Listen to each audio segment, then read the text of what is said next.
So here's a video on my reasoning and my thoughts and my predictions as to what's going on with Tesla.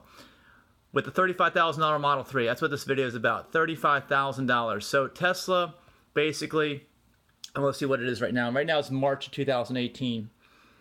They've done an amazing job with math. That's what they've always done.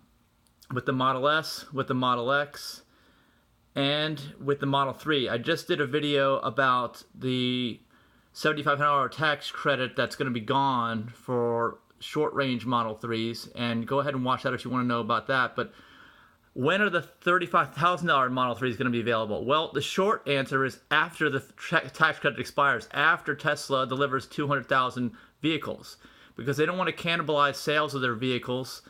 And so they really want to only have that $7,500 tax credit available for their higher end vehicles, which is, right now basically $60,000 Model 3s and Model S and Model X's, because those are the ones who can benefit the most and boost sales.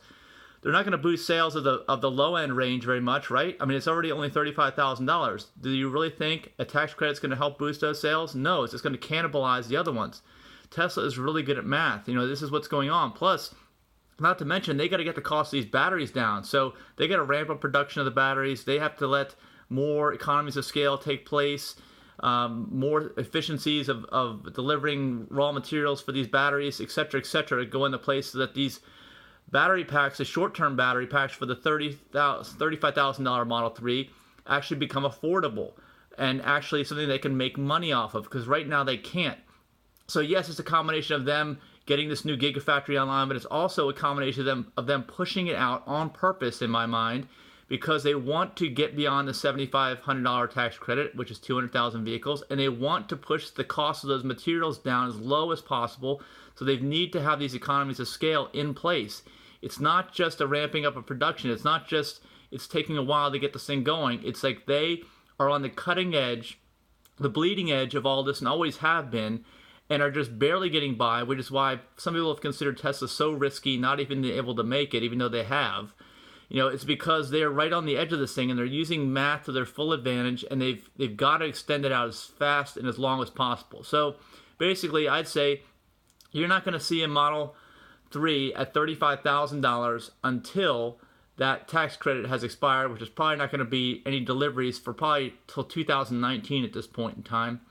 And, by that time, the tax credit will have expired for all the Tesla models, not just this one. But go back and look at my video on the tax credit for Model 3 if you want to learn about that. But in my mind, this is what's going on with the $35,000 Tesla. Lots of math. Very smart, actually. Very smart. They're not doing anything wrong. They're not out of control. They're not about to lose it. They're not, in this production hell. I know they say they are, but I think it's all part of the plan. The master plan that was released to the public only listed some things.